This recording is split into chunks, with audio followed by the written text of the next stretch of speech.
శ్రోతలు, నేటి పాఠం యాకోబు పత్రిక 3వ అధ్యాయం 13 నుండి 19వ వచనం వరకు సావధానంగా వినండి. మీలో జ్ఞాన వివేకములు గలవాడు ఎవడు? వాడు జ్ఞానముతో కూడిన సాత్వికము గలవాడై తన యోగ్య ప్రవర్తన వలన తన క్రియలను కనపరచాలి. అయితే మీ హృదయములలో సహింపనలవి కాని మత్సరము, వివాదము ఉంచుకున్నవారైతే అతిశయపడవద్దు. సత్యమునకు విరోధముగా అబద్ధమాడవద్దు.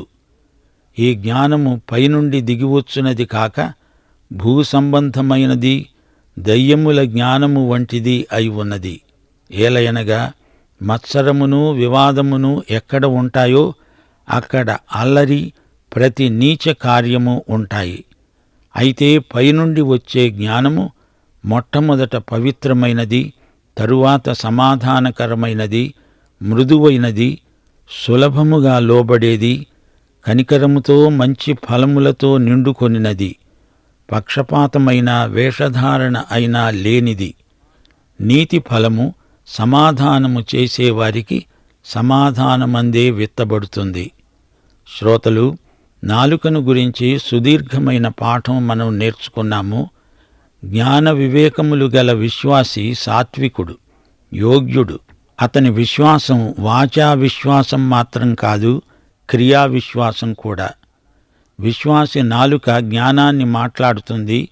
అట్టి జ్ఞానం అతని క్రియలలో కానవస్తుంది. మత్సరం, వివాదం హృదయంలో ఉండకూడదు. సత్యానికి విరుద్ధంగా నాలుక అబద్ధమాడకూడదు. మత్సరం, వివాదం అనే ఈ రెండు విశ్వాస ఫలాలు కావు. నాలుక మత్సరాన్ని, వివాదాన్ని వ్యక్తం చేస్తుందేమో పసికట్టి చూడు. అవివేకి అయిన విశ్వాసి నాలుక, వివేకి అయిన విశ్వాసి నాలుక, ఈ రెండిటి మధ్య ఎంతో భేదం ఉంది. ఈ నాలుక ప్రజలలో నిన్ను గురించి అపోహలు కలిగిస్తుంది. అసలు నీవు దేవుని బిడ్డవేనా? మరి నీ నాలుక పలుకులు ఇలా ఉన్నాయేమిటి అని అడుగుతారు. వారంలో 6 రోజులు చెడ్డ మాటలంటూ ఆదివారం నాడు భక్తి మాటలు ఏకరువు పెట్టేవాడు అవివేకి, అజ్ఞాని. వారమంతా అశ్లీలాలు, అసభ్యకరమైన పదజాలంతో హాస్యోక్తులు, సరసాలు మాట్లాడుతూ నేను సంఘంలో ఆదివారపు బడి నడుపుతున్నాను అనే విశ్వాసి ఎలాంటివాడు? యేసు ప్రేమను గురించిన పాటలు కూడా 6 డజను దాకా నీకు వచ్చు, బాగా పాడతావు. కాని ఏమి ప్రయోజనం? నీ నాలుక అటూ ఇటూ రెండు వైపులా 2 రకాలుగా మాట్లాడితే మత్సరం, వివాదం పుట్టుకొస్తాయి. సత్యానికి విరోధంగా మాట్లాడవద్దు. నీ నాలుక పదునయింది అని అతిశయమా? కాదు కాదు. అలాంటి నాలుకను బట్టి నువ్వు సిగ్గుపడాలి. అబద్ధాలాడే నాలుక ప్రభువును ఎరగదు, ఎరగనట్లే మాట్లాడుతుంది. మత్సరము, వివాదము దేవుని నుండి వచ్చినవి కావు. ఇవి భూసంబంధమైనవి, ప్రకృతి సంబంధమైనవి. ఇది దయ్యాల జ్ఞానం, దేవుని జ్ఞానం కాదు. తెలివి అంటుంది, నాకెంతో తెలుసు, అదే నా అతిశయం. జ్ఞానం అంటుంది, నాకు తెలిసింది చాలా తక్కువ, తెలుసుకోవలసింది ఎంతో ఉంది. మత్సరము, వివాదంతో మొదలై అది అల్లరికి, ప్రతి నీచ కార్యానికి నడిపిస్తుంది. దేవుడు అల్లరికి కర్త కాడు. లోకంలో చెలరేగే అల్లరికి కర్త సైతాను. అపవాది అనే సైతాను మనిషి నాలుకను వాడుకొని అల్లరిని సృష్టిస్తాడు. లౌకిక ప్రవృత్తి అంతా అల్లరే, అదంతా గందరగోళం. దీని వివరణ 4వ అధ్యాయంలో ఉంది. పైనుండి వచ్చే జ్ఞానం పవిత్రమైనది, కల్తీ లేని జ్ఞానం, స్వచ్ఛమైనది. ఇది దేవుని జ్ఞానం. దేవుని నుండే వస్తుంది. సమాధానకరమై, మృదువై, దేవుని వాక్యానికి, దేవుని చిత్తమునకు సులభంగా లోబడుతుంది. ఈ జ్ఞానం కనికరయుతమైనది, మంచి ఫలములతో నిండి ఉన్న జ్ఞానమిది. పక్షపాతమెరుగనిది, వేషధారణ లేనిది, నిరాడంబరమైనది. శ్రోతలు, లోకములోని దుష్టత్వం కేవలం మానవుడి నిర్వాకం కాదు, అందులో సైతాను హస్తమున్నది. అది పైనుండి కాదు, అధోలోకము నుండి, సైతాను నుండి వచ్చింది. వివాదము, మత్సరము ఉన్న చోట దేవుడుండడు. ఇక్కడ యాకోబు నీతి ఫలాన్ని గురించి మాట్లాడుతున్నాడు. సమాధానానికి ముందు నీతి ఉండాలి. నీతి లేకుండా సమాధానం లేదు. కీర్తనలు 85 వచనం 10. కృపాసత్యములు కలుసుకున్నాయి, నీతి సమాధానములు ఒకదానినొకటి ముద్దు పెట్టుకున్నాయి. అయితే ఈ రోజున నీతి సమాధానములు ఎడముఖం పెడముఖం అన్నట్లు ఒకదానికొకటి దూరంగా ఉన్నాయి. అదే నేటి సార్వత్రిక సమస్య. యాకోబు పత్రికలోని మొదటి 3 అధ్యాయాలలో విశ్వాసమంటే ఏమిటో క్షుణ్ణంగా పరిశీలించటం జరిగింది. ఇది మానసిక విశ్వాసం కాదు, రక్షించే విశ్వాసం పనిచేస్తుంది. ఇది క్రియాశీలమైన విశ్వాసం. మన విశ్వాసం సరైందో కాదో రుజువుపరిచేందుకు దేవుడు పరీక్షిస్తాడు. అనేకమైన కష్ట నష్టాలు రానిస్తాడు. శ్రమల బడిలో మన విశ్వాసానికి కఠిన పరీక్షలొస్తాయి. శ్రమల ద్వారా మనం ఆలిచిప్పల్లో ఆణిముత్యాలమవుతాము. స్వాతివాన చినుకు అందులో పడి మూసుకుపోతుంది, ముత్యం రూపొందుతుంది. సంఘర్షణ గతించిపోతుంది. దేవుడు మనకు చెడుగు చెయ్యడు. దేవుడు వాక్యం ద్వారా మనలను పరీక్షిస్తాడు. మనుషుల వైఖరులు కూడా మనకు పరీక్షలుగా పరిణమించవచ్చు. సత్క్రియలు కూడా మనకు పరీక్షే. చిట్ట చివరి పరీక్ష నాలుక. విశ్వాసి జీవితంలో యథార్థ విశ్వాసమే గెలుస్తుంది. ప్రియ శ్రోతలు వింటున్నారా? జ్ఞానం అనుభవం ద్వారా వస్తుంది. కొత్తగా వచ్చిన విశ్వాసి వెంటనే బహిరంగ బోధలు చేయవచ్చా? మనం సిద్ధాంతాల చిలకలం కాము, పరిశుద్ధాత్మ పావురాలం. యాకోబు అసత్య జ్ఞానం ఎలా ఉంటుందో చూపుతున్నాడు. అలాగే సత్యజ్ఞానం ఎలాంటిదో వివరిస్తున్నాడు. పైకి జ్ఞానుల వలె కనపడాలని కొందరు బయలుదేరారు. వారిని దృష్టిలో ఉంచుకొని యాకోబు ఈ మాటలంటున్నాడు. తెలివిని ఊరిక కట్టెలు కొట్టే వ్యక్తికి పోల్చవచ్చు, కాని జ్ఞానం నేర్పరి అయిన వడ్రంగి. ఎన్నో గ్రంథాలు చదివి ఉండవచ్చు, గొప్ప పాండిత్యం కలిగిన వాడై అతిశయించవచ్చు, కాని అతడు అవివేకి, జ్ఞానము లేనివాడు. అన్నీ తెలిసిన మూర్ఖుడే అజ్ఞాని. అయితే జ్ఞాని తన తెలివిని సద్వినియోగపరచి ఇతరులకు గొప్ప మేలు చేస్తాడు. నిజమైన జ్ఞానం క్రీస్తునందలి విశ్వాసంతో పెనవేసుకొని పోయి ఉంటుంది. యోబు గ్రంథం 28వ అధ్యాయం 28వ వచనం, 2 తిమోతి 3వ అధ్యాయం 15వ వచనం. యెహోవా యందలి భయభక్తులే జ్ఞానమని, దుష్టత్వమును విడుచుటే వివేకమని దేవుడు నరులకు సెలవిచ్చాడు. క్రీస్తు యేసునందుంచవలసిన విశ్వాసము ద్వారా రక్షణార్థమైన జ్ఞానము మనకు కలుగుతుంది. జ్ఞానికి దేవుని చిత్తమే శాసనం, దేవుని మహిమే ధ్యేయం, గమ్యం. దేవుడు లేకుండా బ్రతికే మనిషి మూర్ఖుడని బైబిలు నిష్కర్షగా చెబుతుంది. ఈ ప్రపంచమంతటిలోకి సైతానంతటి మూర్ఖుడు మరొకడు లేడు. క్రీస్తునందు జ్ఞాని అయిన వ్యక్తి జీవితమే గొప్ప సాక్ష్యం. అనుదిన జీవితంలో విశ్వాసి చర్యలు అతని జ్ఞాన వివేకములను ప్రచురపరుస్తాయి. మాటల్లో చేతల్లో దేవుని బిడ్డల జ్ఞానం వ్యక్తమవుతుంది. మాటల్లో చేతల్లో ఒకే రీతిగా ఉంటుంది. దేవజ్ఞానం చాలా గొప్పది. దేవుని బిడ్డల సాత్వికంలో ఈ జ్ఞానం ఉంది. వ్యక్తిగతంగా నీవు చేసే పనుల్లో, పరిస్థితులకు నీవు స్పందించే విధానంలో దేవుని జ్ఞానం వ్యక్తమవుతుంది. పరిశుద్ధత దేవుని జ్ఞానమే. దేవునికి చెందినవారు సాత్వికులై పరిశుద్ధ జీవితం ద్వారా ప్రభువును మహిమపరుస్తారు. వినయ విధేయతలు గలవారై శాంతి సమాధానాలలో తమ సహనశీలాన్ని కనపరుస్తారు. ఆత్మ విషయమై దీనులైన వారిలో గొప్ప ఆధ్యాత్మిక బలం ఉంటుంది. సాత్వికులకు చెడుగును ఎదిరించే నిరోధక శక్తి అలవడుతుంది. మోషే గొప్ప సాత్వికుడు, నిజం. తన స్వవిషయాలలో సాత్వికుడే గాని దేవుని విషయాలలో ఎంతో పౌరుషం గలవాడు. యేసు ప్రభువు సాత్వికుడు, దీనమనస్కుడు. ఆయనలో ఉన్న ధైర్యం, ఆత్మశక్తి మానవాతీతమైన లక్షణాలు. ఆయనలో కర్కశత్వం లేదు. ఎంతో మృదువైన మనస్సు ఆయనది. సాత్విక జ్ఞానానికి ఆయనే విశ్వాసులకు మాదిరి, వరవడి. 1 పేతురు 2:22-23 వచనాలు. ఆయన ఏ పాపము చేయలేదు, ఆయన నోట ఏ కపటమూ కనపడలేదు. ఆయన దూషించబడి బదులు దూషించలేదు, శ్రమ పెట్టబడి బెదిరించక న్యాయముగా తీర్పు తీర్చే దేవునికి తనను తాను అప్పగించుకున్నాడు. ఆయన మహాసాత్వికుడు. మత్తయి సువార్త 27:12-14 వచనం వరకు. ప్రధాన యాజకులు, పెద్దలు ఆయన మీద నేరము మోపినప్పుడు ఆయన ప్రత్యుత్తరమేమీ ఇయ్యలేదు. కాబట్టి పిలాతు అన్నాడు, నీ మీద వీరెన్ని నేరములు మోపుతున్నారో నీవు వినలేదా? అయితే ఆయన ఒక్క మాటకైనా అతనికి ఉత్తరమివ్వలేదు. గనుక అధిపతి మిక్కిలి ఆశ్చర్యపడ్డాడు. మత్సరము, వివాదము కలిగించే మాట ఏదీ ఆయన నోట వెలువడలేదు. కొందరి జ్ఞానం దయ్యముల జ్ఞానం వంటిదని యాకోబు చెబుతున్నాడు. వారిలో ఆసక్తి అంతా స్వార్థకేంద్రితం. వారిలో చేదు వేరు ఏదో ఉంది. వారి హృదయాల నిండా మత్సరం ఉంది. విభేదాలు కల్పించే మాటలు, వివాదాలను రెచ్చగొట్టే మాటలు. ఇది పైనుండి వచ్చిన జ్ఞానం కాదు.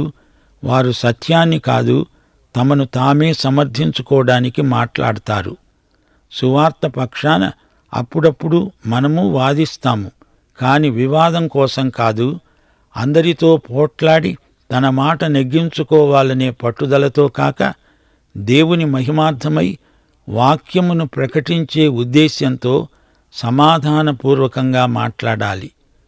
సిద్ధాంతాల కోసం లేదా వ్యక్తిగత మనస్పర్ధలను పురస్కరించుకొని మాట్లాడడం మంచిది కాదు. అందుకే యాకోబు భక్తుడు హెచ్చరిక చేస్తున్నాడు, సత్యమునకు విరోధముగా అబద్ధమాడవద్దు. ఇట్టి అధోముఖమైన జ్ఞానం భూసంబంధమైనది. దేవుని జ్ఞానం పరలోక సంబంధమైనది, పైనుండి వచ్చేది. ప్రతి మంచి ఈవి పరసంబంధమైనది, జ్యోతిర్మయుడైన దేవుని నుండే వస్తుంది గాని ఈ కృత్రిమ జ్ఞానం కింది నుండి వస్తుంది. ఇహలోక విషయాలనే మనస్కరిస్తుంది. లౌకికం, లౌక్యం వారి మాటలలో ఉట్టిపడతాయి. ప్రకృతి సంబంధమైనది మానసిక జ్ఞానం, ఇది ఆధ్యాత్మికం కాదు. స్వయం కృషితో వారు సంపాదించిన తెలివితేటలు, శక్తియుక్తులు మానవుని భ్రష్ట స్వభావం చేత ప్రభావితమైన జ్ఞానమిది. వీరికి హృదయశుద్ధి లేదు, శరీరానుసారమైన మనస్సు గలవారు. మానవుని మనస్సు దేవుని ఆత్మకు వశమైతేనే కాని అది పవిత్రం కాదు. శరీర కార్యాలు వారి మాటల్లో, చేతల్లో స్పష్టంగా కానవస్తాయి. వారిది దయ్యాల తెలివి. దానికి మూలం సైతాను. మత్సరం హృదయంలో ఉంది గనుక నాలుక నరకపు చిచ్చును వెళ్ళగక్కుతుంది. ఈ జ్ఞానం వల్ల మనిషి సగం మృగం, సగం దయ్యం అవుతాడు. ఇక్కడ శత్రుత్రయం మనకు కనిపిస్తోంది. ఇహలోక జ్ఞానం ఈ లోకంలోనిదే, ప్రకృతి సంబంధ జ్ఞానం శరీరంలోనిది, దయ్యపు జ్ఞానం సైతానుది. లోకం, శరీరం, సైతాను కలిసి ఉత్పత్తి చేసే జ్ఞానం ప్రమాదకరమైనది. అందుకే విశ్వాసులు ఎడతెగక ప్రార్థించాలి, ప్రభువా, శోధనలోకి రాకుండా దుష్టుడి నుండి మమ్ములను తప్పించు. శ్రోతలు గుర్తించండి, మత్సరము, వివాదము ఉన్న చోట అల్లరి, పలు విధాల నీచ కార్యాలు పెచ్చరిల్లుతాయి. కుటుంబాలలో, సంఘాలలో కూడా ఇలాంటి దుర్ఘటనలు అడపాదడపా సంభవిస్తూనే ఉన్నాయి. గోధుమల మధ్య సైతాను గురుగులు నాటుతాడు. ఇది సైతానీయమైన విషాముష్టి పంట. గుండె కోత, విషాదాంతము అయిన సాక్ష్యాలు ఎన్నో వింటున్నాము. మత్సరము, వివాదము మాని దేవుని పరిశుద్ధ జ్ఞానమును ఆశిద్దాము. ఈ దివ్యజ్ఞానము యొక్క పరాకాష్ఠ సాత్వికము, దీన మనస్సు. 17-18 వచనాలలో పైనుండి వచ్చే జ్ఞానం ఎలాంటిదో చూపబడింది. పైనుండి వచ్చే జ్ఞానం ముఖ్యంగా పరిశుద్ధం, శాంతికరం, మృదువైనది, అణకువగలది, జాలితో మంచి ఫలాలతో నిండినది. పక్షపాతము గాని, కల్లా కపటము గాని లేనిది. సమాధానం చేకూర్చేవారు సమాధానంతో విత్తిన దానివల్ల నీతి న్యాయాలు ఫలిస్తాయి. ఇది పైనుండి వచ్చే జ్ఞానం. స్వయం సంస్కృతి కాదిది. ఇది అతీతమైనది, కృపాసహితమైనది. ఇది దేవుని వరం. ఇది శ్రేష్టమైనది, సంపూర్ణమైనది. ఈ జ్ఞానమందు 7 ముఖ్య లక్షణాలున్నాయి. 7 సంపూర్ణతను సూచించే అంకె. క్రైస్తవ సౌశీల్యమందు మేఘధనుస్సులాగా 7 రంగులున్నాయి. నీతి సూర్యుడైన యేసుక్రీస్తు యొక్క కిరణాలు క్రైస్తవ సౌశీల్యంలో ప్రసరిస్తాయి. 1. నిజమైన జ్ఞానం పవిత్రం, అనగా స్వచ్ఛమై కల్తీ లేని పరిశుద్ధ లక్షణం. పైనుండి వచ్చే ఈ పరిశుద్ధత దేవుని బిడ్డల ప్రత్యేకత. ఈ పరిశుద్ధత నీతిలో నుండి వచ్చింది. ఈ జ్ఞానం నిన్ను నీవు కాపాడుకోటానికి, లోకమాలిన్యము అంటకుండా జాగ్రత్త పడడానికి సహాయపడుతుంది. శారీరక భౌతిక కల్మషము నుండి నిన్ను నీవు ప్రత్యేకంగా ఉంచుకోవడానికి తోడ్పడుతుంది. క్రీస్తు రక్తశుద్ధి మనకు కావాలి. పరిశుద్ధాత్మ మనలో జీవిస్తూ మనకు పరిశుద్ధత అనుభూతి కలిగిస్తాడు. 2. సమాధానం. పరిశుద్ధత గలవారికి సమాధానం అలవడుతుంది. వివాదాల జోలికి పోకుండా శాంతి సమాధానాలను కోరే మనస్సు మనకు కలుగుతుంది. సాధుశీలం ప్రాప్తిస్తుంది. 3. మృదుత్వం. 4. అణకువ. 5. కనికరం. 6. పక్షపాతరహితం. 7. వేషధారణ లేనిది. 2 బిందువులను కలపాలంటే సరళ రేఖే సరైన దారి. యేసు సౌశీల్యం మన శీలాన్ని కలుసుకుంటోంది. భూసంబంధమైన జ్ఞానంలో కలవరం ఉంది. చివరికి అది ఎంత నీచానికైనా దిగిపోతుంది. అయితే పరలోక జ్ఞానం నీతిలో వేరూని ఉంటుంది. సమాధానంలో ఈ జ్ఞానం ఏపుగా ఎదుగుతుంది. విత్తనం అంటే దేవుని వాక్యమే. సమాధానపరిచేవారు ఆధ్యాత్మిక కర్షకులు. ఆశాభావంతో విత్తనాలు వేస్తాడు. నీతి ఫలిస్తుంది. నీతిమంతులకు నీతి ఫలం దక్కుతుంది. పరలోక జ్ఞానానికి పరలోకమే బహుమానం. ప్రియ శ్రోతలు, యేసు ప్రభువు కొండమీద చేసిన ప్రసంగంలో ధన్యతలు ఎంతో ముఖ్యమైనవి. ఎవరు ధన్యులు? ఆత్మ విషయమై దీనులు, దుఃఖితులు, సాత్వికులు, నీతి కోసమై ఆకలి దప్పులు గలవారు, కనికరము గలవారు, హృదయశుద్ధి గలవారు, సమాధానపరిచేవారు, నీతి నిమిత్తము హింసలనుభవించేవారు ధన్యులు. వీరు సంతోషిస్తారు, ఆనందిస్తారు. పరలోకమందు వీరి ఫలం అధికం. అపొస్తలుడైన పౌలు 1 కొరింథీ 13వ అధ్యాయంలో ప్రేమ ప్రసంగం చేశాడు. ప్రేమ లేనివాడు వ్యర్థుడు. ప్రేమలో మత్సరం ఉండదు. ప్రేమ నిరాడంబరమైనది. ప్రేమ గర్వించదు, అసభ్యంగా ప్రవర్తించదు. ప్రేమ నిస్వార్థమైనది. ప్రేమ ఉపకారమే చేస్తుంది. ప్రేమ సత్యమందు ఆనందిస్తుంది. ప్రేమ శాశ్వతమైనది. ప్రేమ అన్నిటినీ కప్పివేస్తుంది. ఈ సత్యజ్ఞానం శ్రేష్టమైనది, ఆకర్షణీయమైనది. దేవుడే ఇట్టి జ్ఞానం మనకు దయచేయగలడు. యేసుక్రీస్తే మనకు సర్వతోముఖమైన సౌశీల్యానికి పరిపూర్ణమైన మాదిరి. శ్రోతలు, మరచిపోకండి. నిజమైన జ్ఞానమేదో, కృత్రిమమైన జ్ఞానమేదో తెలుసుకోండి. సత్యానికి విరుద్ధంగా అబద్ధం చెప్పకూడదు. క్రీస్తునందు మనం సోదరీ సోదరులం. సహోదరత్వమందు దేవుని ప్రేమ ప్రవర్తిల్లాలి. పైనుండి వచ్చిన జ్ఞానం పరలోక సంబంధమైనది. క్రింది జ్ఞానం నరకాగ్నికి సంబంధించినది. దానియేలు గ్రంథం 12వ అధ్యాయం 3వ వచనంతో ఈ పాఠం ముగించగోరుతాము. బుద్ధిమంతులైతే ఆకాశమండలములోని జ్యోతులను పోలిన వారై ప్రకాశిస్తారు. నీతి మార్గముననుసరించి నడుచుకొనున్నట్లు ఎవరు అనేకులను త్రిప్పుతారో వారు నక్షత్రముల వలె నిరంతరము ప్రకాశిస్తారు. పాఠం ఇంతటితో సమాప్తం. ప్రభు అయిన యేసుక్రీస్తు వారి కృప, తండ్రి అయిన దేవుని ప్రేమ, పరిశుద్ధాత్మ యొక్క అన్యోన్య సహవాసము మనకందరికీ సదాకాలము తోడై ఉండునుగాక. ఆమేన్.